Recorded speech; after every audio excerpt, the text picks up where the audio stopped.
things. I think till yesterday it was different, but today they have completely changed the platform. You might also be noticing it on your PC, especially those who are using the computer or the laptop. The entire platform, the look and feel has changed. Okay, and they are using a separate pop-up window for the meeting, and then we have a separate option for hanging up, that is leave the meeting or end the meeting. Okay.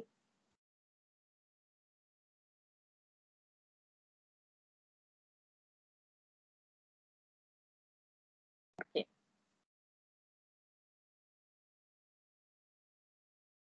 So today we are going to start with augmented assignment operators.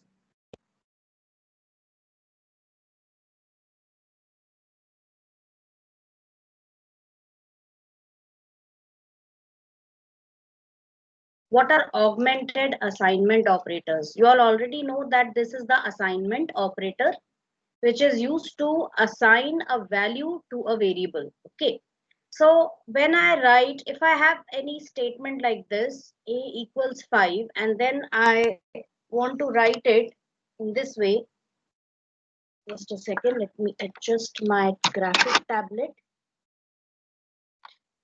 Then if I want to write it, I want to add some value to a. So I will write a equals a plus 10, right? So I wrote a equals a plus 10. As an alternative, I can also write it this way, a plus equal to 10. The meaning of this statement is the same as this.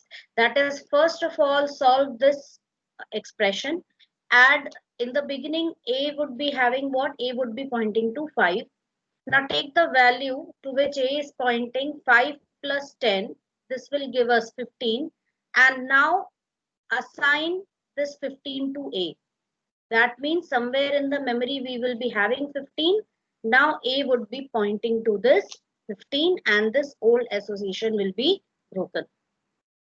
So the meaning is the same. If you write it in this way also, you are going to get this operation done. So this operator which you have used, it's a combination of plus and assignment. Hence, this is known as an augmented assignment operator, or also alternatively known as compound assignment operator. Likewise, we have many such operators like minus equal to, which means if I write a minus equal to 5, what will be the meaning of this? A equals a minus 5. Deduct 5 from the value of a and then assign this value to a. Then we have multiplication equal to, division equal to, floor division equal to.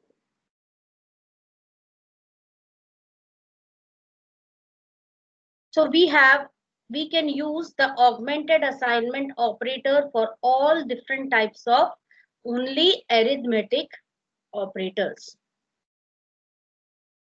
Okay, if I write something like a, it means a equals a multiplied by 10. So somewhere in your program, if you need to write something like a equals a plus 1, you can write it a plus equal to 1. Understood? Make it a habit to use this expression instead of this expression. So that was augmented assignment operators. Next is we are going to see an important difference between the equality operator and the is operator, that is the identity operator. I had told you that there are two identity operators. One is and one is not. Okay, so over here, if you write a equals 5, it means in the memory somewhere 5 would be there and A would be pointing to this 5. Then you write B equals 5. So B would also be pointing to this 5. So in this case, A equals B will be true and A is B. This is also going to be true. First one is true because the value of both A and B is equal.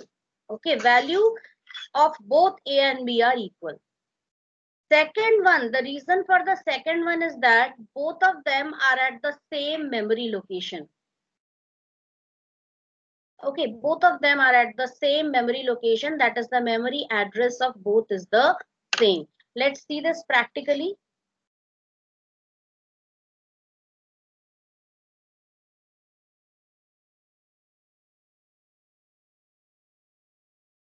So I write A equals 5 and I write B equals 5. I write A equals B. This is true.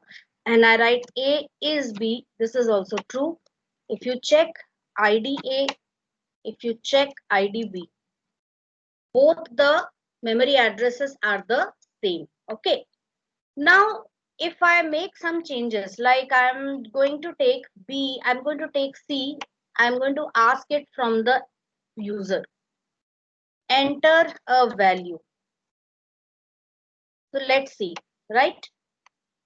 So enter a value 5. Now let me write A is C. It is also true. Maybe in older versions this was not true, but over here it is true. Okay. Now I'm going to take a string value. So for that I'm taking str1 as a string. So this is hello and I'm taking str2 also as hello. Let's see whether we get this as true or not. First of all, str1 equals str2. This is true. Okay. What about str1 is str2? This is also true. Why? Because both of them are pointing to the same memory location. Somewhere in the memory we might be having hello and str1 is pointing to this hello and str2 is also pointing to this hello. Now let me ask the value of str3 from the user. Enter a message. And here also I write hello. And I write str1 is str3. This will give me false. Why? Because when you accept strings from the console, when you accept strings from the console, at that time strings are saved in another memory location.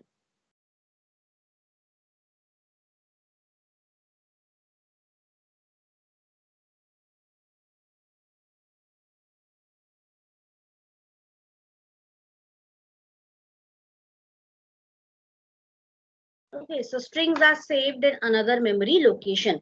That is why when you asked for the value of the string, you gave what? Hello, but it was created at some other memory location, which was pointed to by str3. If you write str1 equals str3, this value will be true. Why? Because this is also hello and this is also hello and their cases are also matching. This is also capital H, this is also capital H, rest all the letters are small. So दोनों match कर रहे हैं. That's why we will get true for equality operator.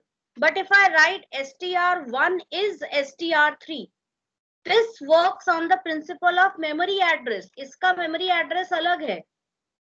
इसका memory address अलग है.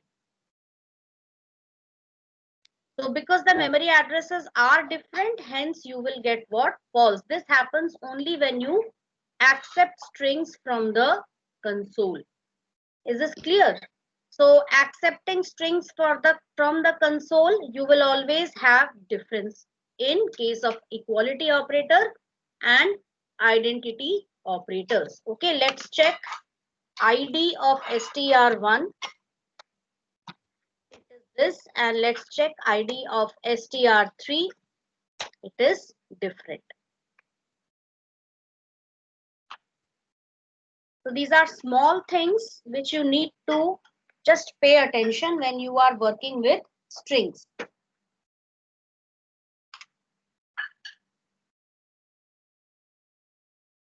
Next is, in case of strings, how strings are compared to each other. So suppose I write here something. Now let me tell you one thing. All strings are represented in Python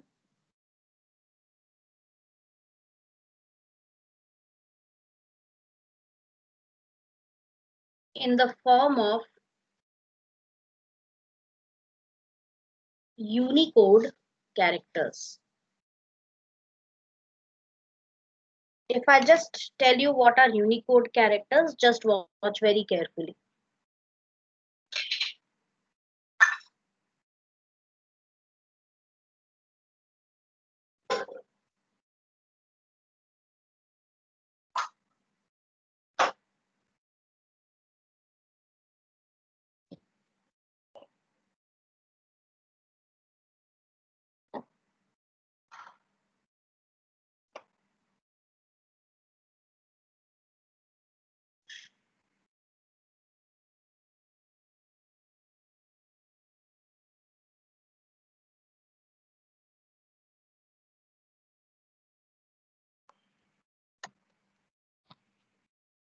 So let's see the Unicode characters.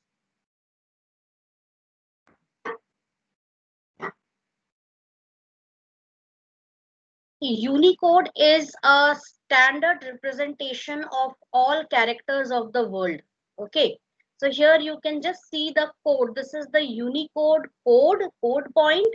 And here you can see all the characters. Null character, start of heading, start of text. These all are non-printable characters, students. Okay. Form feed, backspace, horizontal tab. You can see over here. Then let's move down. These all are what? All the non-printable characters.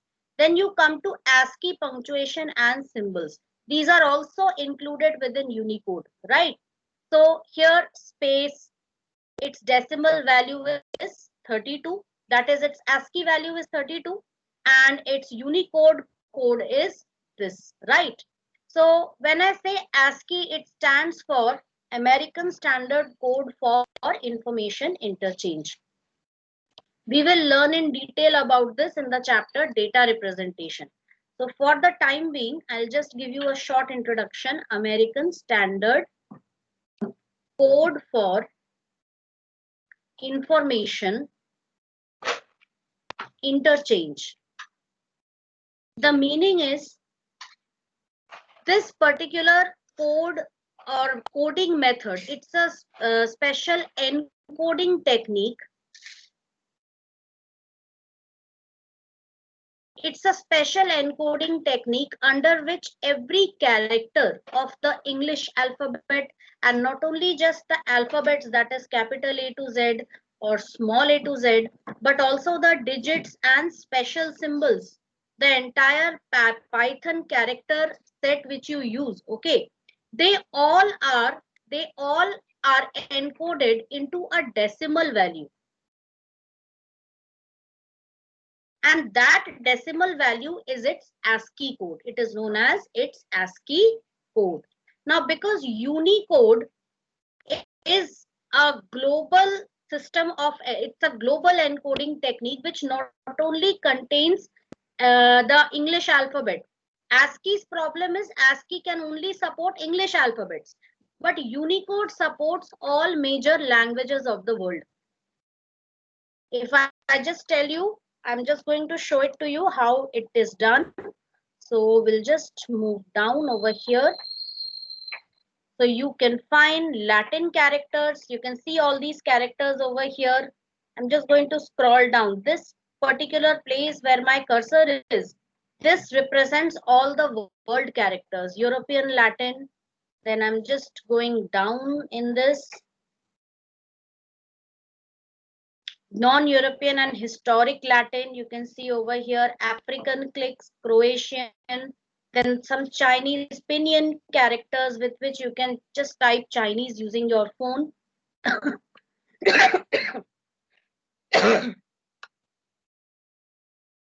Miscellaneous, then a lot more.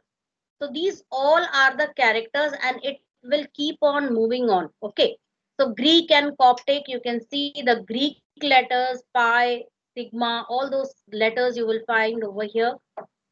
Then Greek extended, Cyrillic. So you'll find all the world characters, all the characters used in all the world languages. They all are used over here. Now, I'm not going into deep. I'm just going to tell you about the specific characters which we are going to use, right? So let's take the case of A. Can you see A over here? A, capital A, it starts from 65. You can just note it somewhere. Capital A starts from 65. Just add 25 to 65 because we have 26 letters. We have total of 26 alphabets, right? Now you have total of 26 alphabets, but one alphabet A is already taking up 65 as its code, right? So if I add 25 more characters to 65, what is going to be the value for Z? So it is going to be 90. So capital Z takes up the value what? 90. Small a, so I'm just going to show it over here. So you can just see I'm scrolling down very slowly. This is Z. Its Unicode character is U plus 005A, but its ASCII character or its decimal ordinal number is 90. Okay. Then again come down, you can see small a. It starts from 97. Again to 97 you add 25. So you get what? 122 as the ASCII code for Z. So ASCII codes only represent the English alphabet, whereas Unicode represents English alphabet plus all the alphabets, all the major characters of all world languages. Okay, you will find Chinese characters, you will find Japanese characters, you will find African characters, Arabic characters, Greek characters, all the characters of the world. Okay, some over 1 million characters code points are available in Unicode. So it can be used for representing over 1 million characters. And even it is being added every year. Every year you get an updated character set for Unicode. Okay. So here capital A, it starts from 65 and ends at the capital alphabet. They start from 65 and end at 90, and the small letters, the small alphabet, start at 97 and end at 122, which is the ASCII code for Z. Please remember this. Okay, now we are going to base all the whatever we are going to discuss now is going to be based on this. So I'm just going to write it at the side over here. A and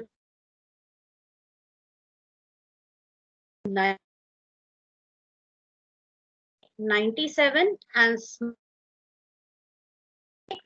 I've just kept it over here. Students, are you able to hear me? Am I audible? Yes, ma'am. Any problem? Because I'm getting a bad network quality message over here, as you can see on my screen. I hope I'm audible to everyone. Just give me a quick feedback so that I can be sure about this and I can continue with the class. Just raise your hands if you are able to hear me properly. Okay, okay, good, good, good. Thank you. Thank you, thank you, thank you, thank you.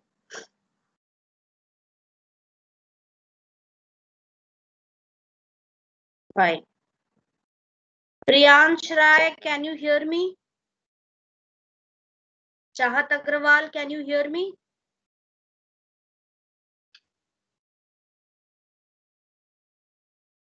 Okay, good. Fine. Thank you. Okay.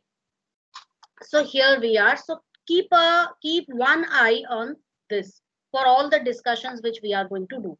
Now, if I write here hello, you can see I have written hello, and I write equals to hello. What answer should I get? You can see that all both these strings, this is one string, this is another string. Now both these strings are 5 characters long, right?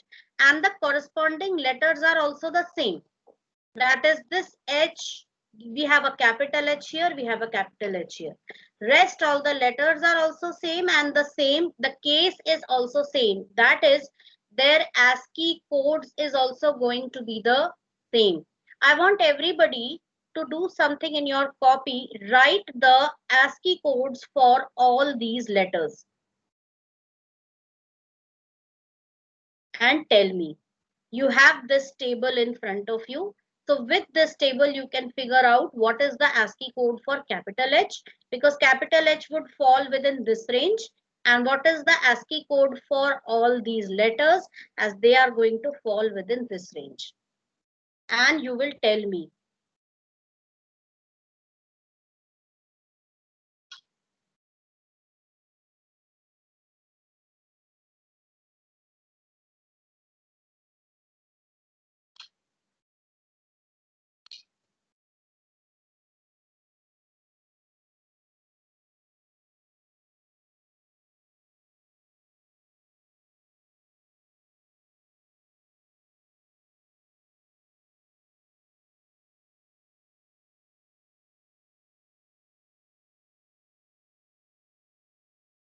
H so should be 72.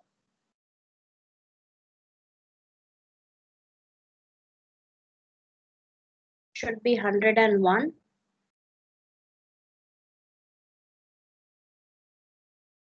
Yes, L76. Small L, dear, not capital L. This is small L. You'll have to look in this. 108. 100 and it 108. starts from 9. A starts from 97. So which one? Let's check the table. We have the small letters. 108. Okay, let me check first E. 101. Yes, it's correct. And L is this 108. Somebody had said 108 before this. I think, who was it? Sneha or Aliza? You were correct. Aliza. 108. Aliza, yes, correct. Both of your voices are the same. And what about small o? L, M, 100. N, O. 111 it should be, I think. Yes, it's 111. So you can see that you have figured out the ASCII codes, right? Same should be the ASCII codes for this hello also. That means the result will be what? True. Now I'm giving you another question.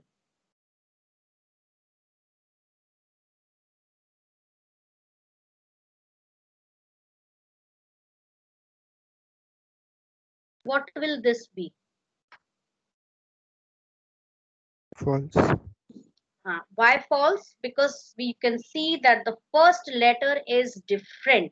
This is where the case sensitivity comes.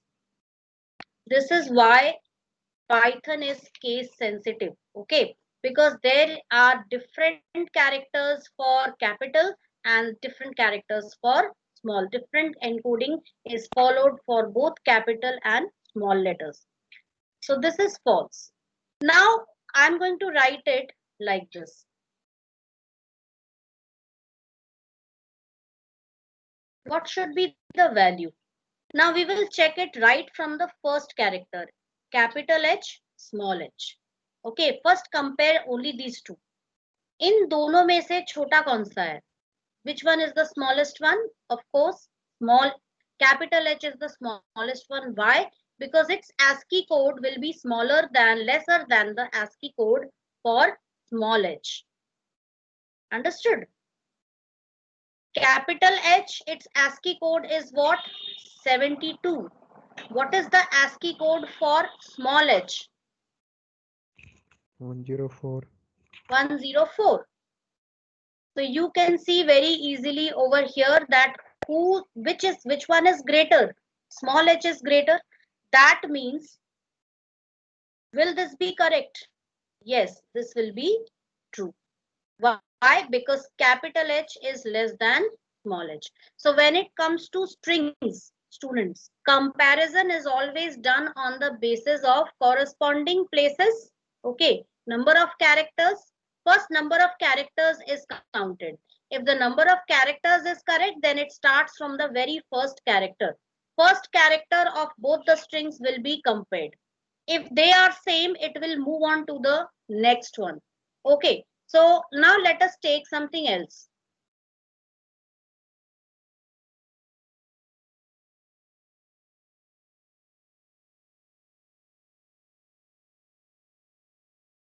What should I get over here?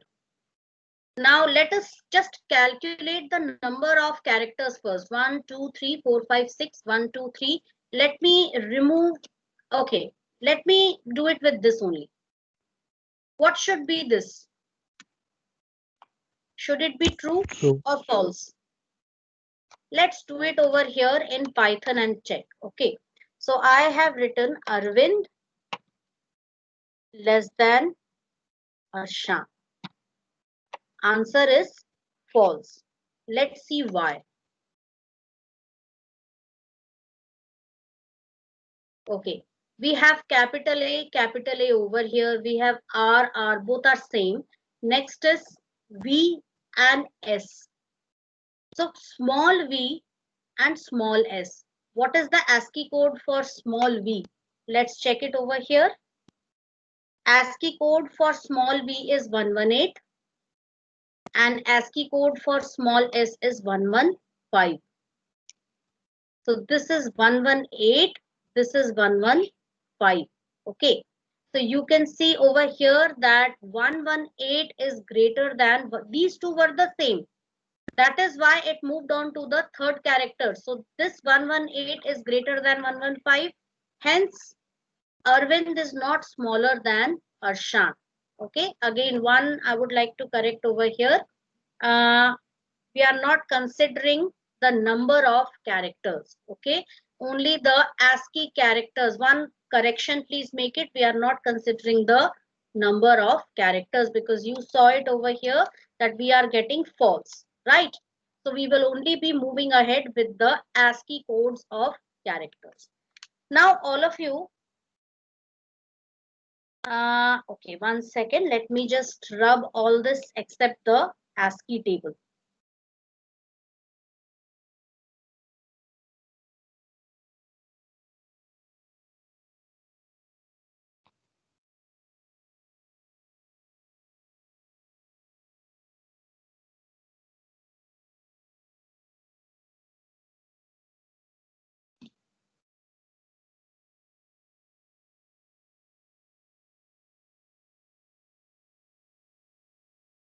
Just a second, students.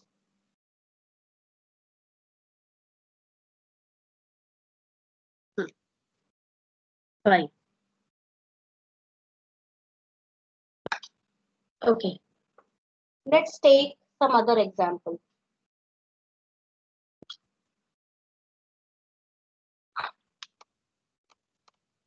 We have got, what am I getting? False. Okay.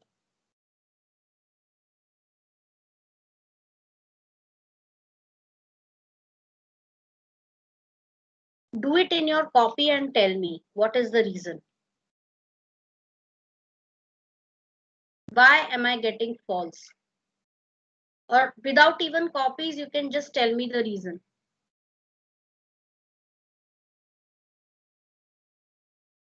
ASCII code for small g is more than capital G. Yes, ASCII code. Now you don't even have to write the ASCII code. Why? Because just looking at this table, you can understand that ASCII code for small g is greater than that of capital G. That is why it cannot be small. But if you write it like this, then this will be true. Is this clear to everyone? So more about the string comparison you will learn in the chapter for strings. Right now we only saw a small glimpse of this. Okay, let's move on now and let's move on to operators. Okay.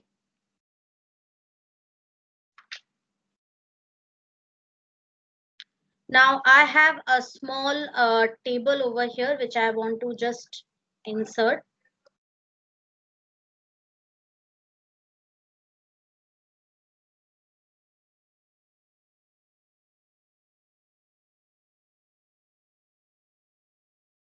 Everybody look at this very carefully. What do you see over here?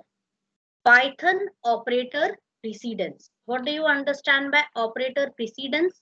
This word precedence means priority. Python operator priority, right? Let me take the attendance first. I should be having the attendance. So this is Python operator priority. Students, operator precedence is very important, okay, with respect to your exams. But today I will send you the PDF of this chapter. The PDF which I already have, that PDF is not complete. Some pages are missing. So I will send you the PDF of this chapter today. In that you'll find a table. I'll tell you the page number also. Just wait.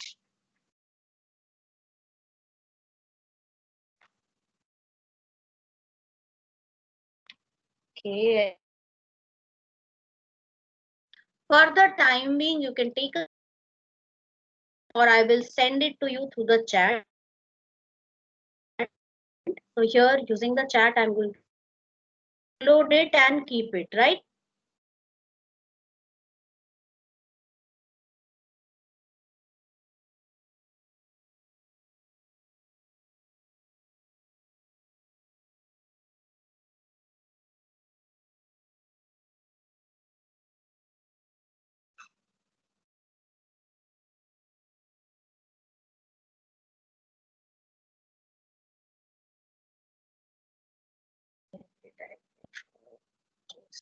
Ma'am, your voice is lagging.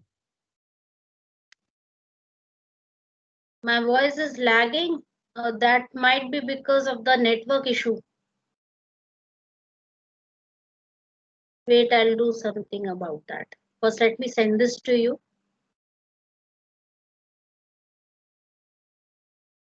Okay, everybody, please check your chat box.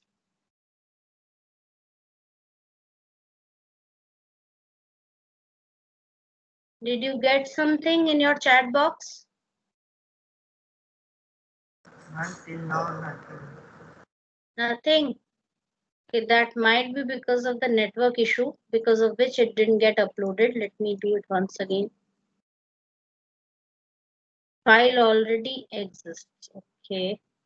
It means it will take some time to reach your end. Okay, maybe because of some network issue.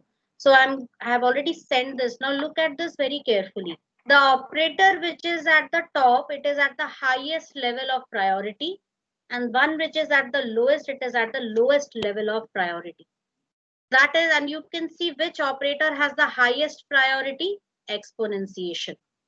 This is done because if you get an expression is usually a collection of operands which could be identifiers, literals, okay, and operators.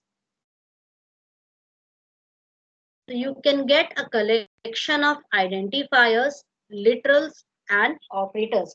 As an example, let me tell you.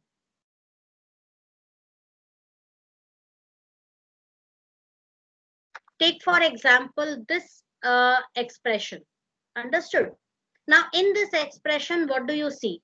We have how many types of operators here? How many operators do we have here? 3. 3 operators. One is multiplication, one is division, and one is float division. Now you can see that they are at the same level of priority, right? But there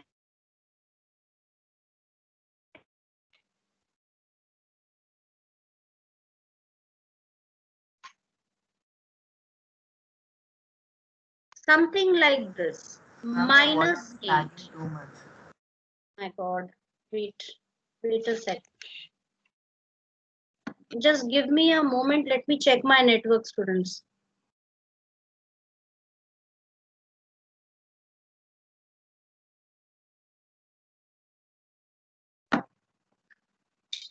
I'll don't go anywhere.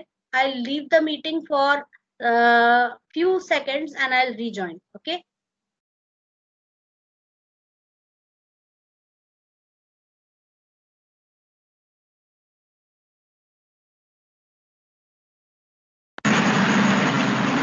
Yes, students, can you hear me? Yes, ma'am. Yes, Am I ma'am. clear? Yes, ma'am. Yes, ma'am. Okay. Yes, ma'am. Okay.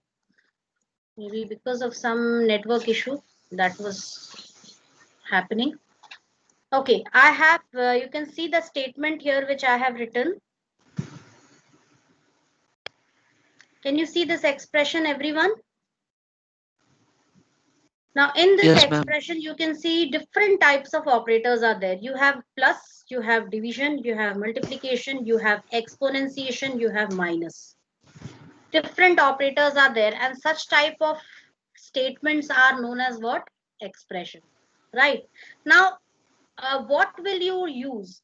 How will you decide that which operator has to be executed first? For that only, we have to follow this table, that is Python operator precedence. So students, one advice of mine to you, you can just take a print of this operator, just paste it somewhere, right? Orijit, please mute your mic. You can just paste it somewhere, right? So that every time you can just steal a glance at it, right? So this way, what you can do is you can, the more you go on solving questions, you can easily start memorizing this operator precedence table. Just if you just try to memorize, you won't be able to do it. It will automatically get registered in your mind the more you solve examples. Okay, so prepare, keep a small piece of paper and you can draw this operator. It's better if you draw this operator precedence chart on that piece of paper, and you can stick it on your study table so that every time it is in front of you, right? Then now let us see which operator should I execute first, as there are no brackets over here. Always remember, if brackets are there, they will always be executed first. It is something similar to BODMAS rule of your maths. Okay, so over here you can see this raised to the power, that is exponentiation operator, and here you can see that the precedence of exponentiation is very high. It's the highest. So first what will be executed? This will be executed. So what will we get? 4 raised to the power 2, that is 4 square 16.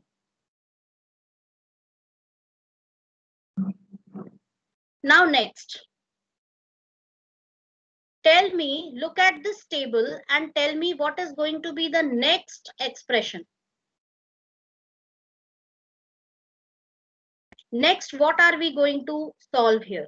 We have plus, we have minus, we have plus, we have division, we have multiplication, and we have minus. Ma'am, plus. Here, now look at this table. Whose priority is higher? Plus, minus, or multiplication and division? The precedence of multiplication and division is higher, right? So either it is very much clear, mute your mic please. It is very much clear that, who is this? Please mute your mic. It is very much clear that you have to solve either this division or this multiplication first. This addition and subtraction will come next. Okay, but first either of these two has to be executed. Now, apart in this, Among these two, which one has to be executed first?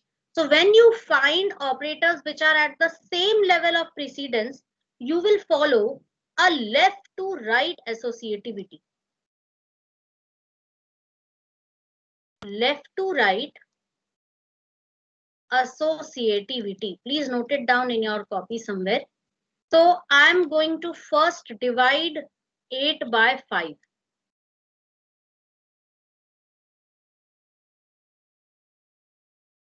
Okay, and I'm going to divide it fully. So I get 1.6. So I'll write 7 plus 1.6 multiplied by 16 minus 8. अब क्या होगा? अब क्या solve होगा ये बताओ? अब ये सॉल्व करेंगे. 16 multiplied by 16 is what? 256. Am I correct?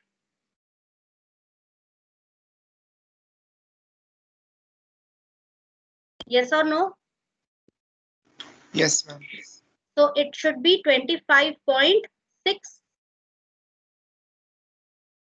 Now we have plus and minus only left over here. And they both are at the same level of precedence. तो अब क्या follow करेंगे? Again left to right associativity. The one which is towards the left side. यहाँ पे भी जो चीज left में थी, this one was at the leftmost side. So first this was evaluated, then this was evaluated. Now first plus will be evaluated, then minus will be evaluated. So first we are going to add 7 to 25.6. So we get 32.6 over here minus 8. So what do we get over here? It should be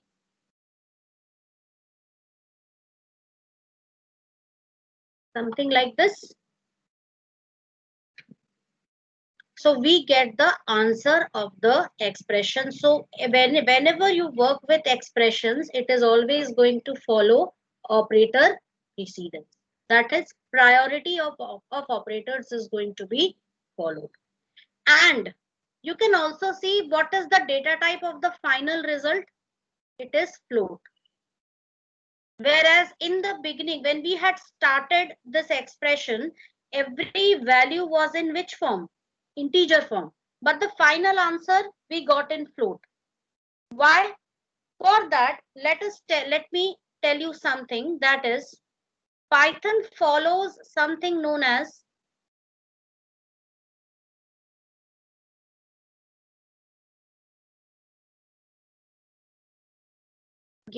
it follows something known as implicit typecasting.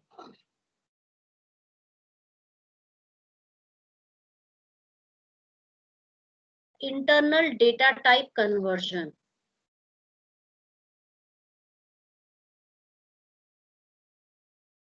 Internal data type conversion. So what is data type conversion? Whenever the data type of any value is changed, okay, or it is promoted, that is known as data type conversion. So in the beginning, when I gave you this statement, it was something like this. Suppose I have a statement like this, A7, or wait a second, I am going to just give you a proper statement. I have some values here. CH equals 5. FL equals 4.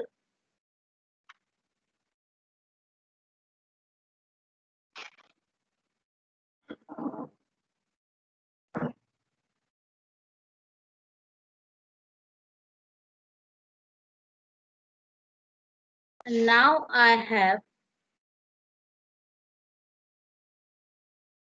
okay, and I also have one more value.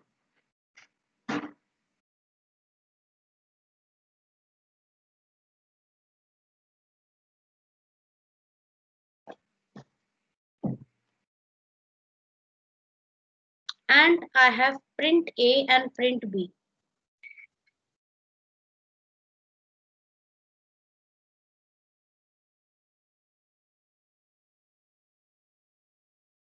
I have to do this.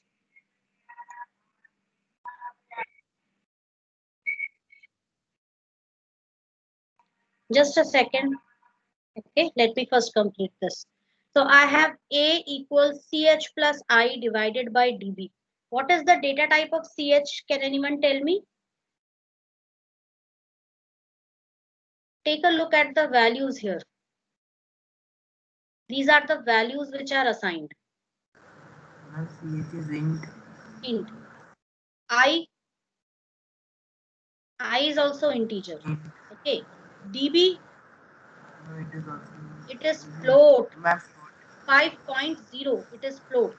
So now see how the statement is executed. First of all, bracket will be solved. This is int, this is int. When both are solved, the result will be in integer. Okay, this is what float.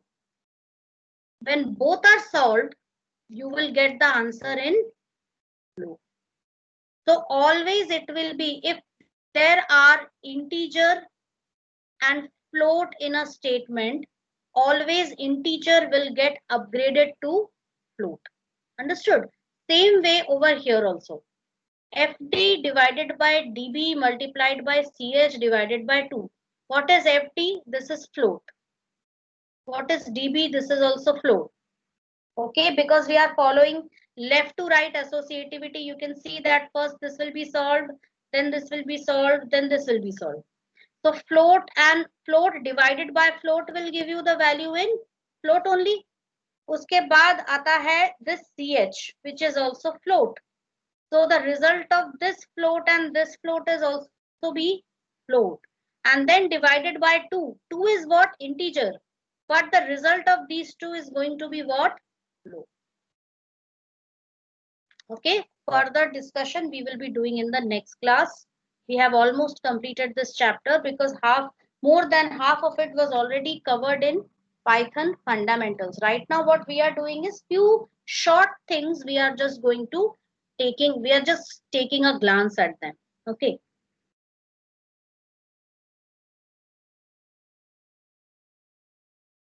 .6. There was a minus also after that, dear. Shlok, after 4 raised to the power 2, there was a minus also. yes, ma'am. I subtracted something from it. Okay. Okay, students. Thank you, Ma'am, everybody. PDF still Yes. haven't got reached. You haven't? Ma'am, PDF hasn't reached till now. PDF. Okay, I'll send it to you. It was not a PDF. It was this. Yes, I got this message failed to send. So I'm just going to retry. But it is still giving me failed to send, maybe because they changed everything on the platform. This is one of the glitches which is coming here. Don't worry, I'll be sending everything to you in the WhatsApp group. Okay. So thank you, everyone. I'll stop the recording.